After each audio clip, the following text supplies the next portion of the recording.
right?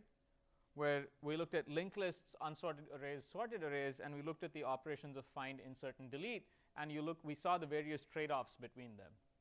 So what you see what is interesting between an unsorted array and a sorted array, because the unsorted array and a linked list effectively have they have the same running times. The only issue is whether you're using pointers or just indexing.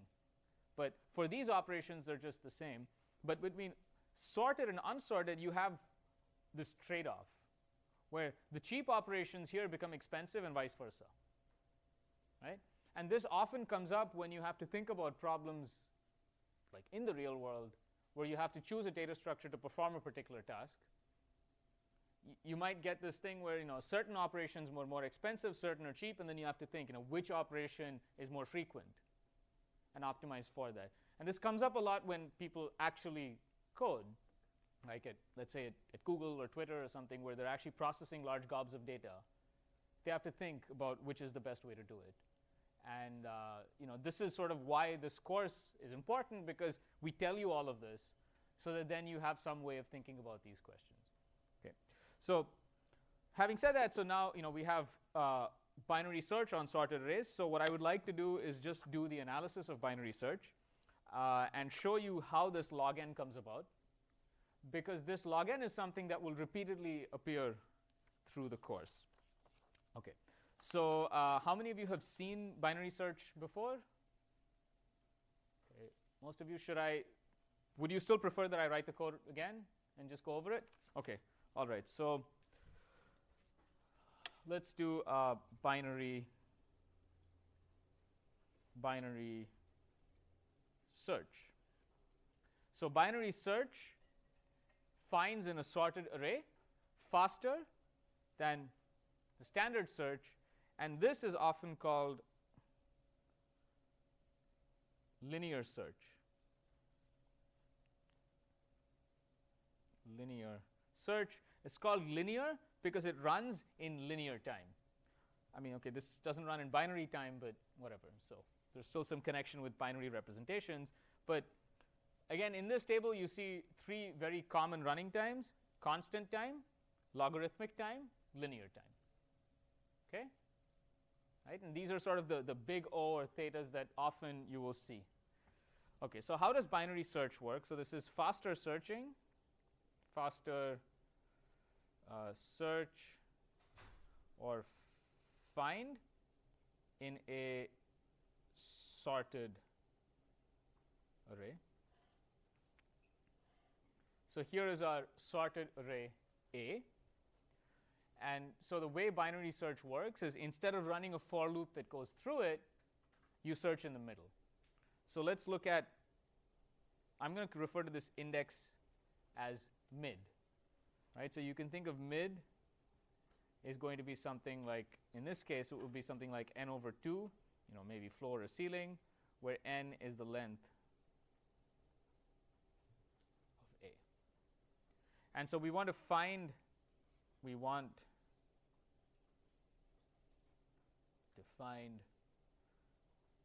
val, some value. So we say if A mid is equal to val, well, then we're done. Right? So we have found the value. And typically when you find the value, you return the index where it's present. So we would return mid. So if A mid is less than val, well, then what? Then we know that val has to lie somewhere in here, because the array is sorted. Val cannot lie in the left half. And so what we will do is we just recursively return binary search. Okay, I'm going to write this somewhat improperly, and then I can write it more properly. But this is just so that you understand what's going on. We're going to search from A mid plus 1 going up to val. Binary search, I'll say, in this array. Right? So binary search in this array. And if A mid is larger than val, then you return binary search in A0 going up to mid -1. The reason I put a +1 and -1 is because I don't have to search for A mid anymore. So I can basically I can remove that part. Right? Otherwise, if you actually keep the mid, then in the base case, you go into an infinite loop. Yeah. Yeah. No, sorry. No. Of course. There should be n minus 1. Sorry. My apologies. Good. So someone is awake. It's good to know.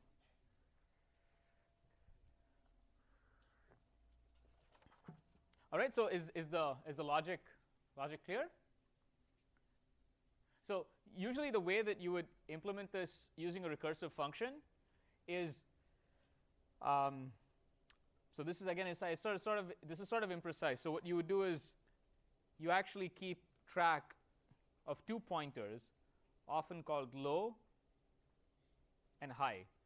So the idea is we're searching in the region between low and high. Initially, low will be 0 and high will be n minus 1. And mid is the midpoint between low and high. And so depending on these cases, we'll update what the values of low and high are. Right? That's sort of the way that you do it instead of actually passing an entire array. So you're basically passing indices of the array where you are currently searching. Okay? So let me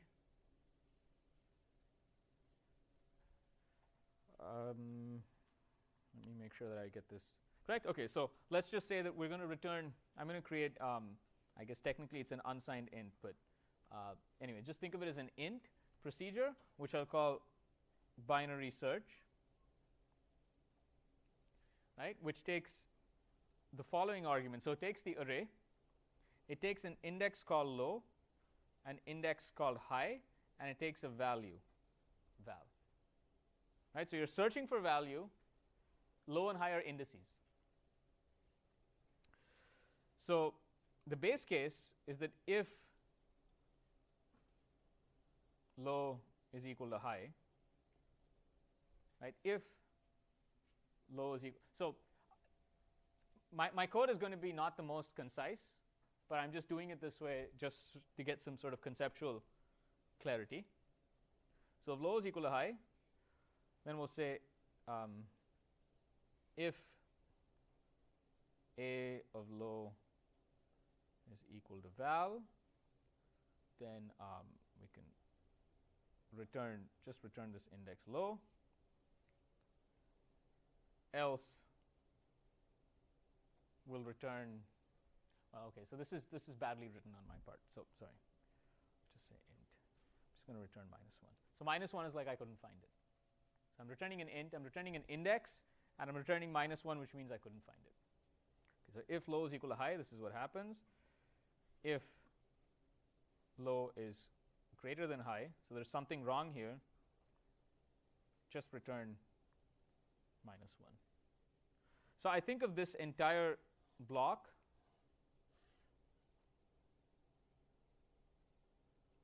this is the base case of the recursion, right? Yes?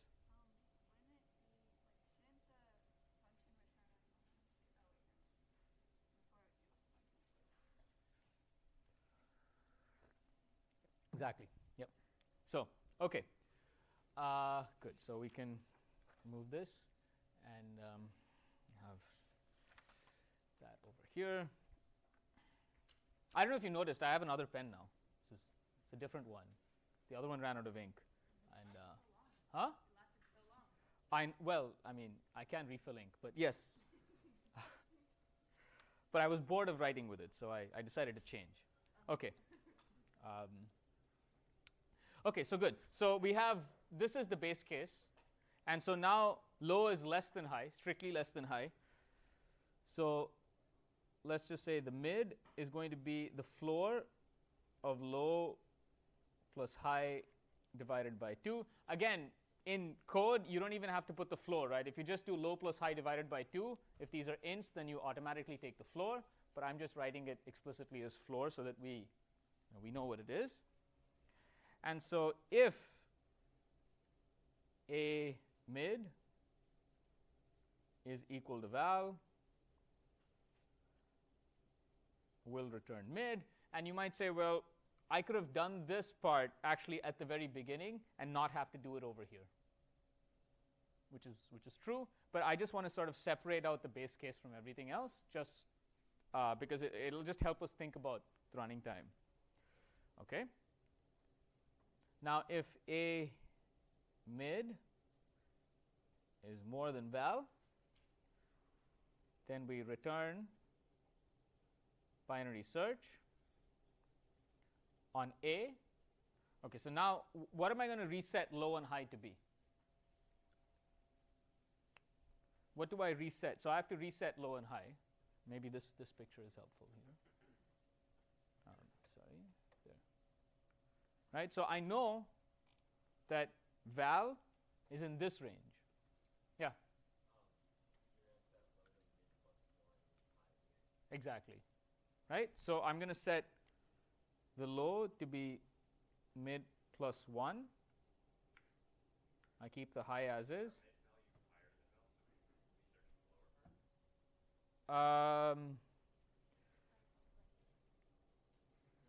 There.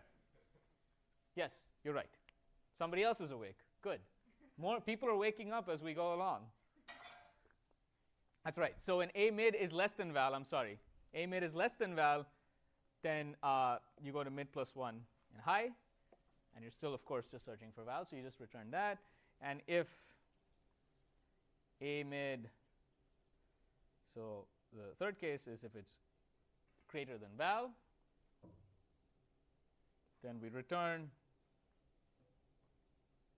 binary search on A. This time we keep low, but we change the high to mid minus 1 and val. Okay, and then that would then take care of this. It's surprisingly tricky to write this correctly, because often when I write it wrong. That's why I have notes, because you can often get like an off by 1 error and then the thing goes into an infinite loop and stuff like that. So yeah, so I mean, like this thing is important, right? When low is greater than high, then you return minus 1. So what happens usually when binary search fails is that the low will like cross over. And the only way that crossover happens is if you do the plus 1s, minus 1s. But if that didn't make sense, don't worry about it. It's not that important. Again, if you haven't coded binary search, it's not a bad idea to go and write the code yourself, right? And then I think you will appreciate these things a lot more. Usually when you suffer from these things yourself, then you appreciate it, right? Whereas if I tell you, like, yeah, okay, he said something, it doesn't, whatever. It's not in the test, who cares? So this is binary search. Any questions? Right, so hopefully conceptually it's fairly clear what's going on. It's basically just these 3 lines kind of conceptually give you what's going on.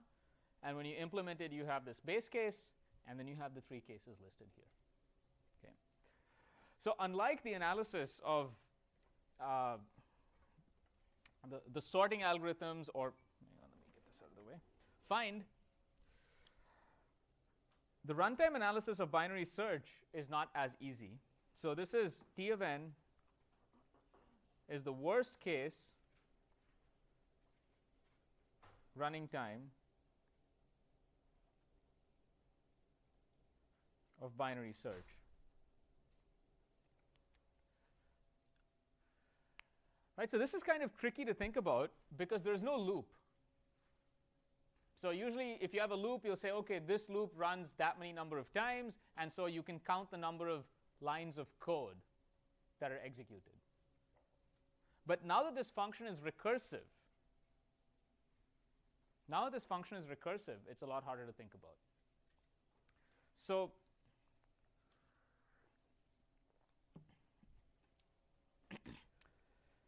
let me write something and then we can discuss. So let me instead, I'm going to track the number of recursive calls made.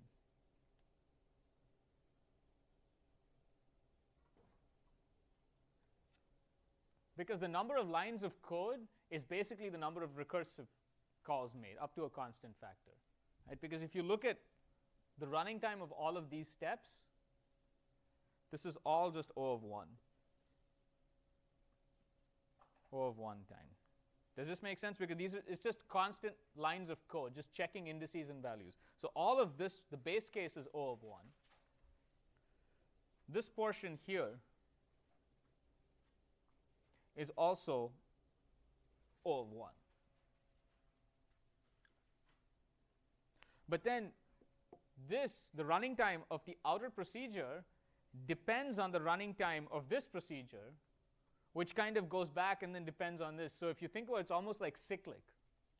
You have to express the running time of binary search in terms of the running time for binary search. That makes sense? Because it's making a function call to itself. So how do you actually analyze something like this? So you have to pay careful attention to the arguments. And you say, well, it's making a call, but it's calling it with a different set of arguments. And you kind of keep tracking how long is it going to take to eventually hit the base case. Am I making sense here? So even T of n is a little ambiguous. So I'll say, when I say T of n, n is the length of the portion of the array binary search is looking at.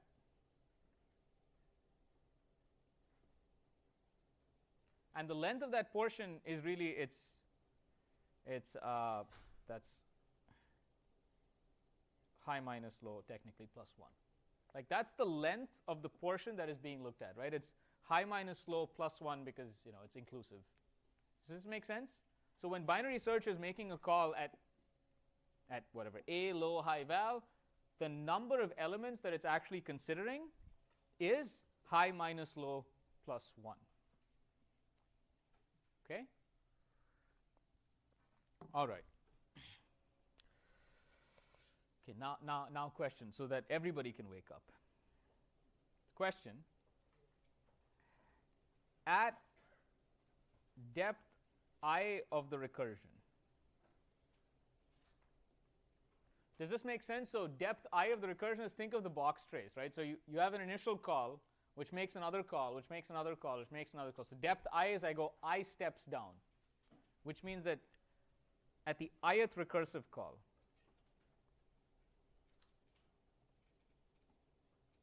so the 0th recursive call is the original call, right? That's depth 0. The 10th recursive call means that I made 10 recursive, or rather depth 10 is referring to the 10th recursive call. At depth I of the recursion, what is the value of high minus low plus 1? Meaning, what is the size of the array that is being considered at this point? Okay. So is it n divided by I plus 1? Is it I? Or is it n divided by 2 to the I? So I'll let you think about it for a bit, and you tell me.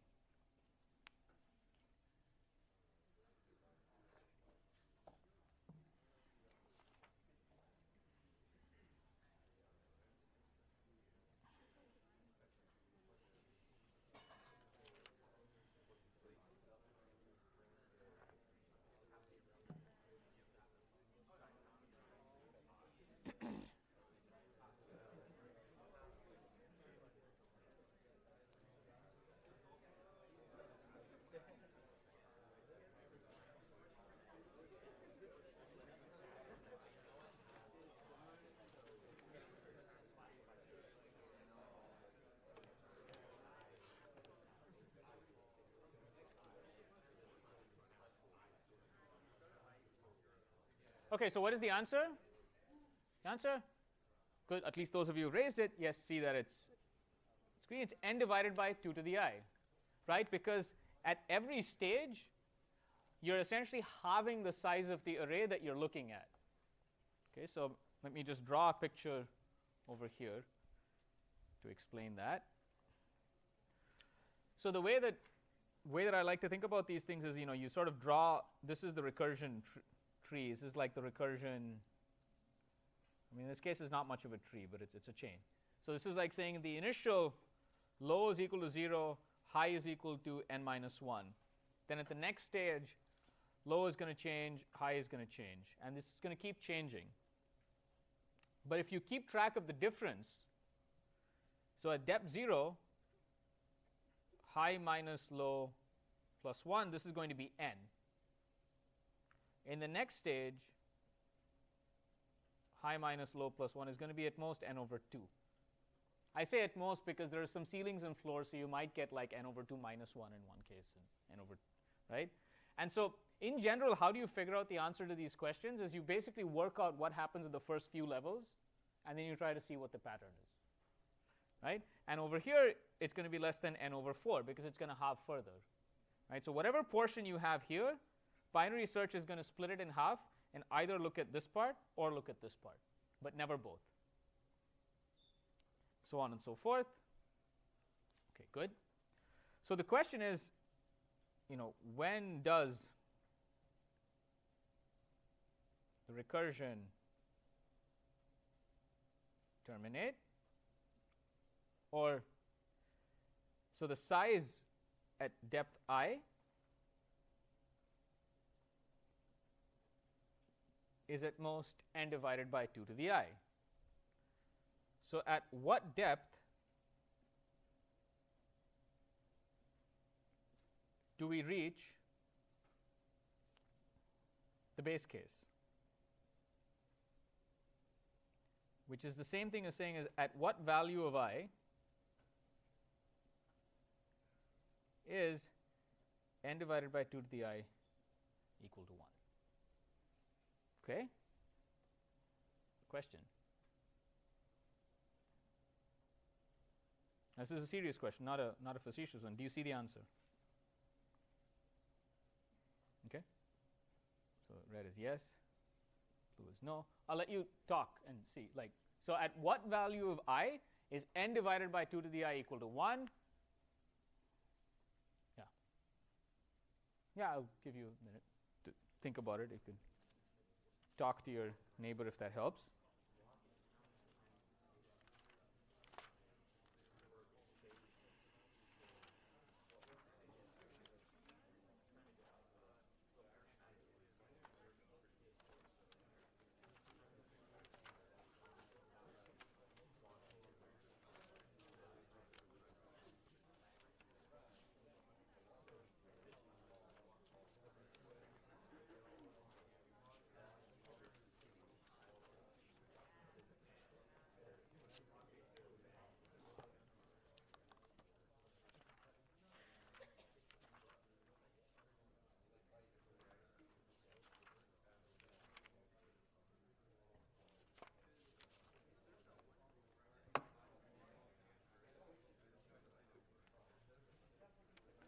Yeah, so yes, do you see the answer or not? Like if you don't raise your hand, I'm assuming that you don't see the answer. Okay, so that means most of you, those of you who raised your hand know the answer. Okay, so yeah, you can. That's why I was searching through my notes to give you a hint. Remember, suppose an amoeba divides into 2 every day. How many days does it take to reach an amoeba? It's log n, right? Because it's doubling every day. And binary search is just the reverse of that process, right? It's the same math, right? So the math over here, remember, was that there was this bacteria that was dividing into 2 every day, sort of like a virus spreading. And so he said, how many days does it take to reach n? Well, in day I, we have 2 to the I amoeba. And so when do we have n? You try to solve the equation 2 to the I is equal to n. That's the same equation as this. When is 2 to the I equal to n? And so I is going to be log base 2 of n, right? Does this make sense? So it's like this process is repeated doubling, binary search is repeated halving. And it's all about when do you go from n to 1. Okay? So I I want to pause here, emphasize this is important, and tell you now hopefully you understand why the log function is relevant as computer scientists or in general in math, right? So I think one of the reasons why one doesn't appreciate the log function is when you learn it, you don't connect it to anything that's relevant to you. But now that you know about searching in an array, and you see the log function naturally appears in bounding the running time of binary search, right? So now whenever you see the log, you see log base 2 of n, you should immediately think, oh, this is the time it takes if I do repeated halving of an array, or I do repeated doubling of something. Okay? Questions? Is this clear? So the number of recursive calls is log n. And that's why the running time of binary search is O of log n. So sorry, let me just get my notes out a bit so that I write this properly. So, okay, so the answer is log n.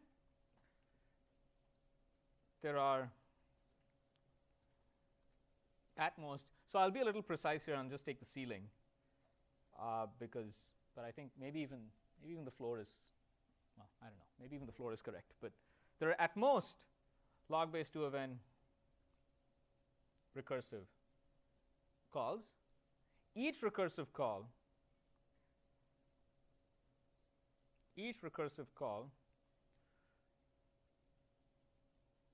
well, I'd say runs a line of code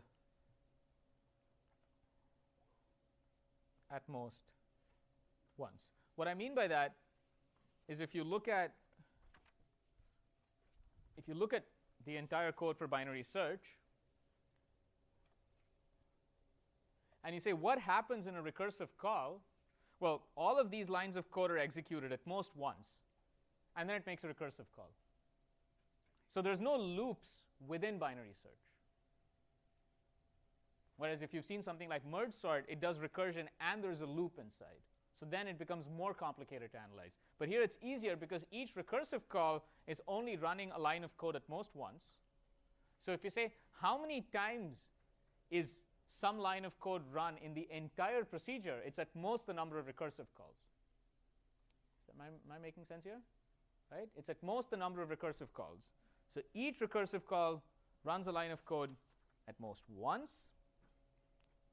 So the total running time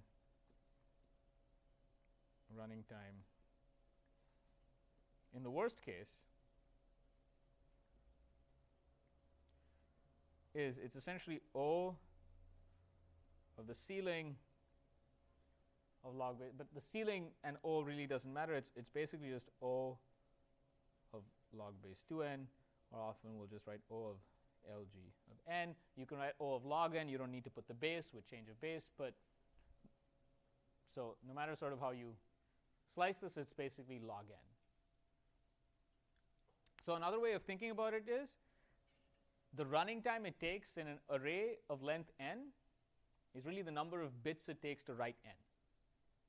Right? The number of bits it takes to write n down is log n bits. So there's a connection between that and binary search. But anyway, so what's important is that binary search makes at most log n recursive calls. Each recursive call is executing a line of code at most once. So overall, it runs in O of log n. Does that make sense? So henceforth, now you know and understand why binary search runs in log n time. Yes? Oh, no. Yes? So this worst case would be if the values are at the edges, but would it also be if it's right near the midpoint, right? Because it would have to like... It's a good question. Yeah, so you could, now this is only giving an O. Now if you wanted to do the omega, you have to kind of find out what is the worst case for binary search. So you're right that the worst cases are the ends, or it's something like very close to, there are particular points where it's really bad. But you can actually show that half the values are going to be really bad. Half the indices are bad. So if you build a tree, you'll see that half the values are bad. Question? Or?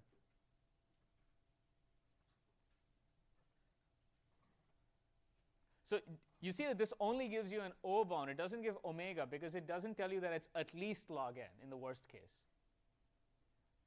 That's actually harder to argue about. I mean, it's possible. But, right? So it's the number of recursive calls, and the way that you track the number of recursive calls is by asking this question. Although the argument is short, it's not that obvious. Like, okay, so take some pondering. All right, so, and by careful analysis, which we are not going to do, but I'll just write this down so that it's out there, we can show that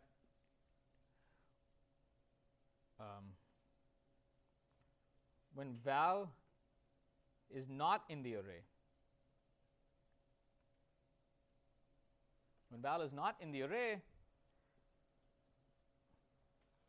at least log base 2 of n recursive calls are made.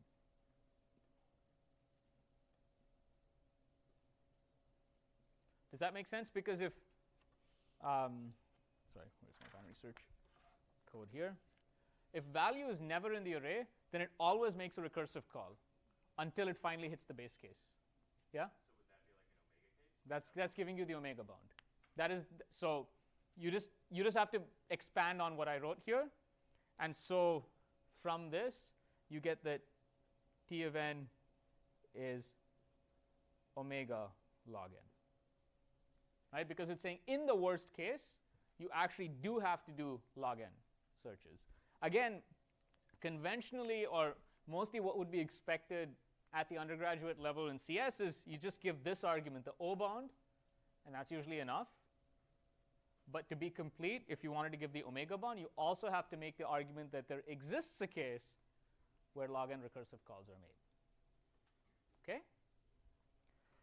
So putting this all together, what we get is that T of n is theta log n. Right? So binary search is in logarithmic time. Okay? Questions?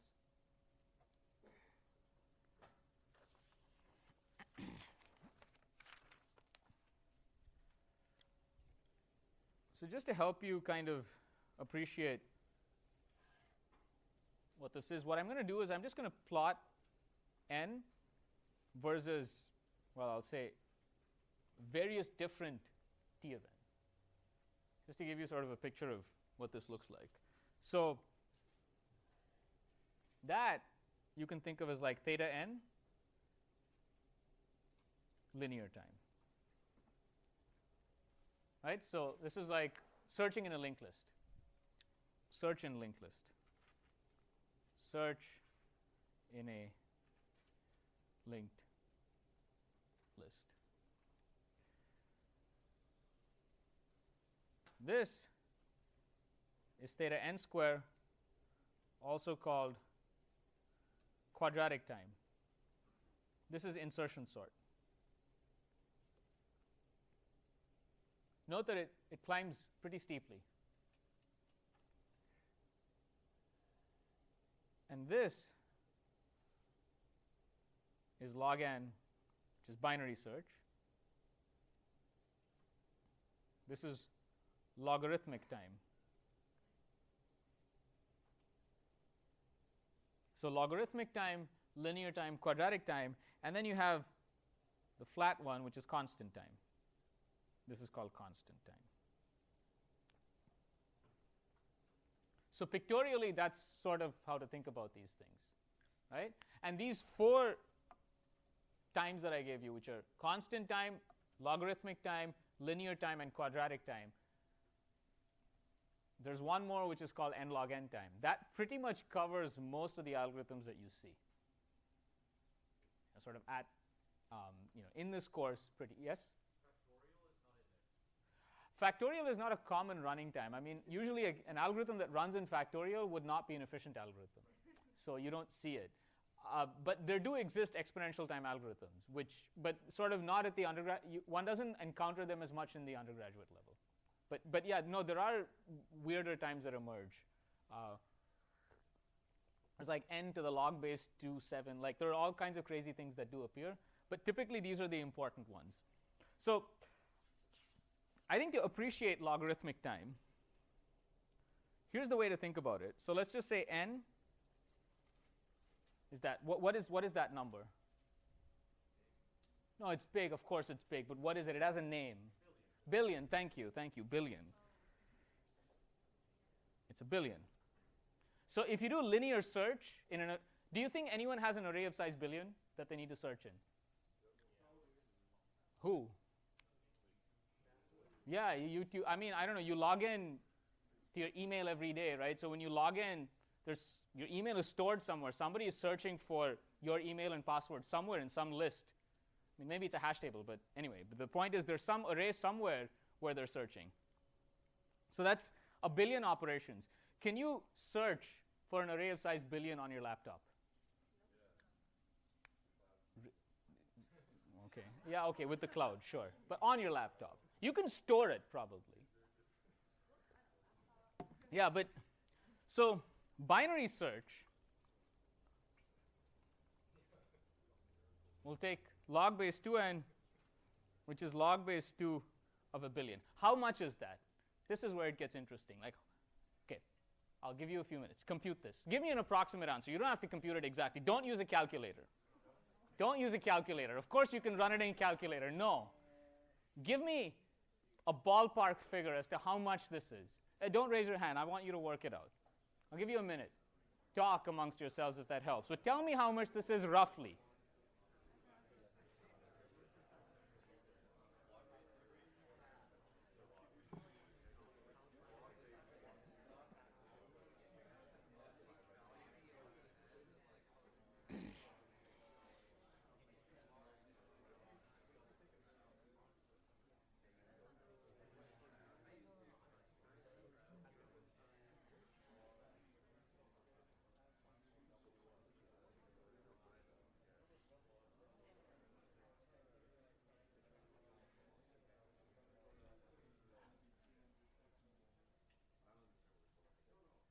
There's nothing to solve. How much is this?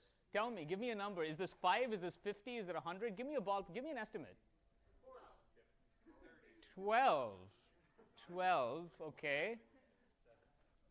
7. Okay, now we're going to hear everything, right? 42, exactly. 42. 42 is actually not too far from the right answer. 29 or 30. Somebody else? 56. 45. Wow, now people are just like randomly guessing. Yeah? 9 times 3 point something, which would be about 27 or 28, 29. Yeah, that's right. It's the most 30. But that should blow your mind, right? You're basically searching an array of size a billion, and you did 30 operations versus doing a billion. That's why searching is efficient. That's why we can search for things. That's why the internet works. And I mean, not this, but in general, right? Because searching is so efficient, even though the size of your input is massive, the log function is so small. I mean, so how did you get, someone said 29 point, yeah. I see powers of 2. Okay. Like 2 to 32 is like 4 billion or something. Okay, that's, yes, you remembered, yeah? Bring the 9 down to the Good. side. Log base 2 of 8 is 3, so I assume that 10 would be something a Little little bigger. bigger, exactly, right?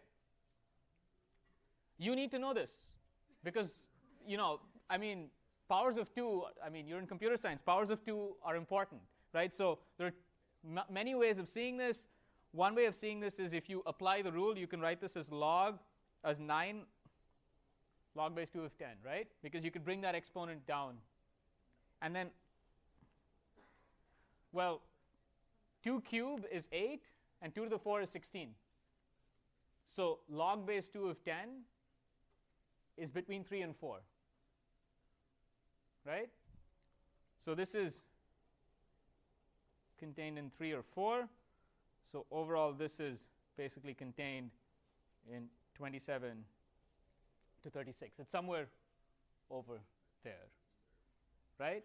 Another way that you could do this is to say, well, 10 to the 3 is 1,000. And how much is 2 to the 10? What? How much is 2 to the 10? Exactly, 1,024. Thank you, 1,024. You need to know that. 2 to the 10 is 1,024. I'm going to ask this in a test. Right? Yeah, I'm going to ask you, how much is 2 to the 1,000? No, 2 to the 100, sorry. This is right, yeah.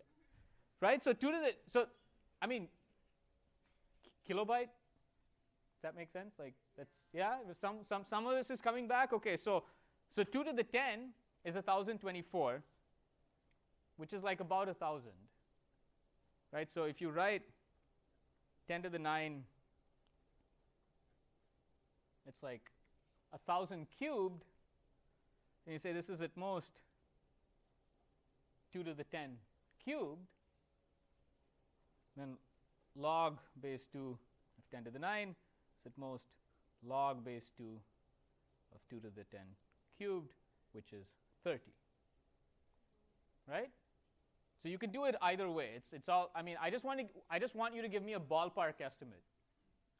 So this is even more precise. We know it's between 27 and 30. Right? So at most 30 operations to search in an array of size billion. So it's a billion operations versus 30 operations. Right? Does this make sense? Yes?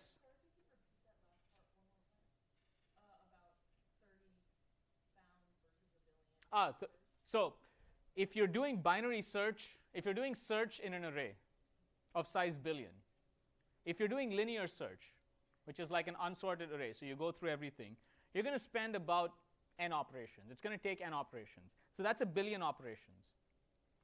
If you do binary search, so if you have it sorted, then you only need log base 2 of n operations, which is 30 operations. So it's 30 versus a billion, right? And that's why we're able to find things. Do you know how many hours, this is a acquaintance asked me, I mean, he worked in YouTube, so he asked me, how many hours of videos are uploaded every hour to YouTube? Hundreds? A good number. So I just Googled this before coming, because Google knows all the answers. It's 30,000 hours, apparently. So 30,000 hours of content every hour. Okay, that's what's uploaded. But, so there's, can you imagine? I mean, it's unimaginable how much. But when you go and search on YouTube for something, you want to fetch something, it comes to you instantaneously. Seconds. How? Like, how can they go, how are they able to search and index so quickly? It's because of things like this. It's because when you sort and store things properly, you can search very efficiently. Right? So the ability to search I mean, you know, if people could have patented binary search, they would have made, I don't know, a killing. But of course, they didn't do these things back in the day, I guess. But this is, so that's why logarithmic time is so important. And it's so relevant to data structures. Okay? All right, so let's take a break for a few minutes, because